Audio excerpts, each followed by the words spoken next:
സമാധാനത്തിനു ശേഷം നല്ലൊരു കഥയാവട്ടെ. ജിണ്ടൻ എന്ന പൂച്ചയും ജിമ്മി എന്ന നായയും ചേർന്ന് കള്ളനെ പിടിച്ച കഥ. കള്ളനാരാണെന്ന് അറിയണ്ടേ? അത് സസ്പെൻസ്. എടാ ജിണ്ട, അടുക്കളയിൽ ഇന്ന് എന്തൊക്കെയാ ഉള്ളത്? പൊരിച്ച മീനോ അതോ ചിക്കൻ വറുത്തതോ? ഒന്ന് പോടാ ചെമ്മ. വല്ലാത്തൊരു തേട്ട കൊതിയ. വെട്ട വിഴുങ്ങുന്നതിനെ കുറിച്ചല്ലാതെ മറ്റൊന്നും നിനക്ക് ചോദിക്കാനില്ല. ഓ, ഒരു മാന്യൻ. ഊണും ഉറക്കവും ഒക്കെ അടുക്കളയിലല്ലേ? ആരും കാണാതെ കാര്യം കുശാൽ. ഓ, തുടങ്ങി. നിനക്കിപ്പോ എന്താണ് അറിയേണ്ടത്? കൂടുതലൊന്നും വേണ്ട.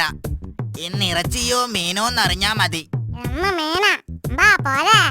അപ്പൊ പിന്നെ ഞാൻ പട്ടിണി. തല പോലും സ്വപ്നം കാണണ്ടല്ലോ.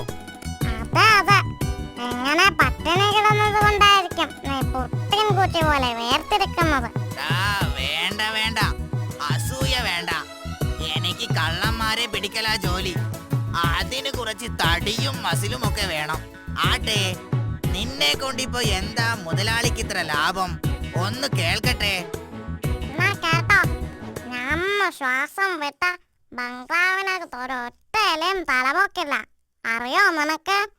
അതിന് ബംഗ്ലാവിനകത്ത് എവിടാടാ എലി? ഉണ്ടാവില്ല. ഞാനിവിടെ ഉള്ളപ്പോ ബംഗ്ലാവിനകത്ത് ഒരൊറ്റ എലിയും ഉണ്ടാവില്ല. അതാണ് ജണ്ടന്റെ കഴിവ്. മാത്രമല്ല, എനിക്ക് മുതലാളിയുടെ കാറ് വരുമ്പോ ഗേറ്റ് തുറക്കണം. രാവിലെ മുതലാളിയെ വിളിച്ചുണർത്തി ഓഫീസിലേക്ക് പറഞ്ഞയക്കണം. ജോലി എനിക്ക് ഒത്തിരി ഉണ്ട് മോനെ. മുതലാളി വന്നു.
ഒച്ച വെക്കല്ലേ, ഇത് ഞാനാ.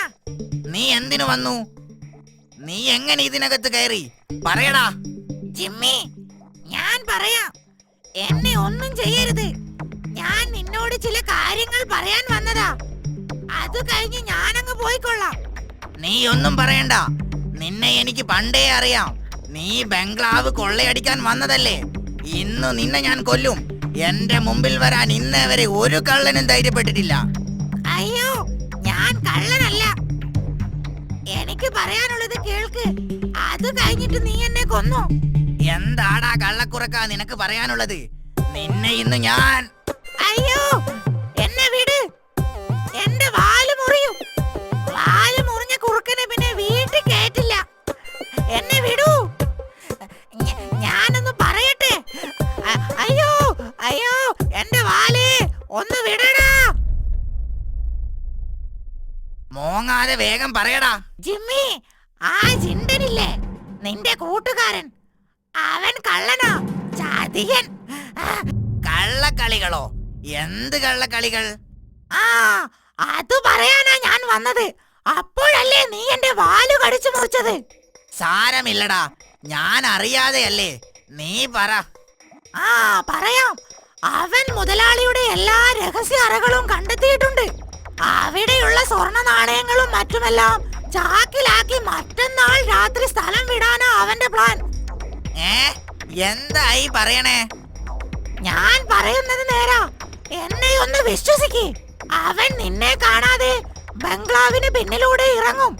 ആ സമയത്ത് മുതലാളി കൂർക്കം വലിച്ചുറങ്ങുകയായിരിക്കും. ദൈവമേ, എന്തായി കേൾക്കുന്നത്? നീ ഇതെങ്ങനെ അറിഞ്ഞു? അതൊന്നും ചോദിക്കരുത്. ഞാൻ കാട്ടിലെ ഏറ്റവും വലിയ ബുദ്ധിമാനാണെന്ന് അറിഞ്ഞുകൂടെ? ഇതിന് ഞാൻ അവനെ അനുവദിക്കില്ല. ഇതുവരെ മുതലാളിയുടെ ഉപ്പും ചോറും തിന്നിട്ടിപ്പോ മുതലാളിയെ ചതിക്കാൻ നോക്കുകയെ. കൊല്ലും ഞാൻ അവനെ. നീ എടുത്തു ചാടരുത്, ബുദ്ധിപൂർവ്വം നീങ്ങണം. അവനെ നമുക്ക് കൈയോടെ പിടികൂടണം. അതിനുള്ള ബുദ്ധി ഞാൻ പറഞ്ഞു തരാം. പറയൂ, കേൾക്കട്ടെ. നാളെ നീയും അവന്റെ കൂടെ ബംഗ്ലാവിനകത്ത് ഉറങ്ങണം. ബംഗ്ലാവിനകത്തോ? അപ്പോ പുറത്തെ കാര്യം? കള്ളന്മാർ? പുറത്തൊന്നും സംഭവിക്കില്ല. ഞാൻ ഇവിടെ തന്നെ ഉണ്ടാകും. കള്ളന്മാർ വന്നാൽ ഞാൻ നിന്നെ അറിയിക്കും. പുറത്തേക്കുള്ള ഒരു വാതിൽ ചിണ്ടൻ അറിയാതെ നീ തുറന്നു വെക്കണം. ഉറങ്ങിയ പോലെ കിടന്ന് അവന്റെ നീക്കങ്ങൾ നിരീക്ഷിക്കുകയും വേണം. അതിനെന്നെ അകത്ത് കിടക്കാൻ അവൻ സമ്മതിക്കില്ലല്ലോ. നീ സമ്മതിപ്പിക്കണം. അവനെ പോലെ നിനക്കുമുണ്ട് ഇവിടെ അവകാശം. ശരി, ഓക്കെ, നീ പറഞ്ഞതുപോലെ. അപ്പോ നാളെ കാണാം. Good bye. Okay, good bye. ഇനി അവർ രണ്ടുപേരും തമ്മിലടിച്ചോളും. രാത്രിയായാൽ ബംഗ്ലാവ് എനിക്ക് കൊള്ളയടിക്കാം. എന്ന മുതൽ ഞാൻ മുതലാളി.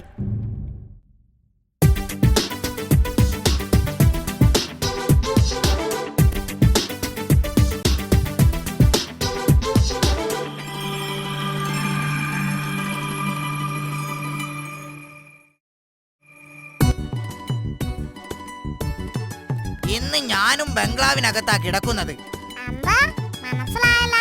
ഇന്ന് ഞാൻ ബംഗ്ലാവിനകത്ത് ഉറങ്ങുമെന്ന്.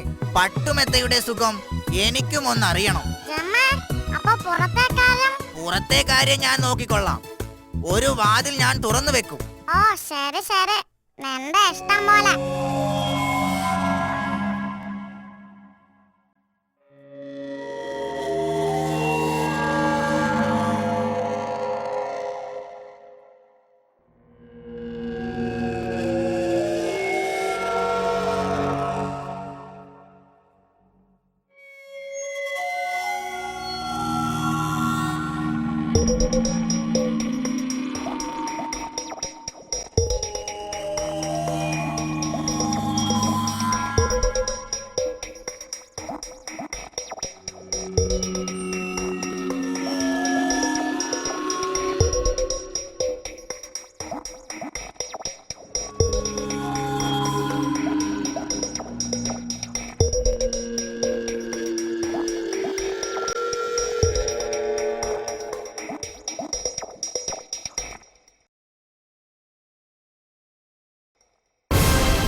ചതിയൻ പറഞ്ഞിട്ടാ ഞാൻ ഇന്ന് അകത്ത് കിടന്നത്.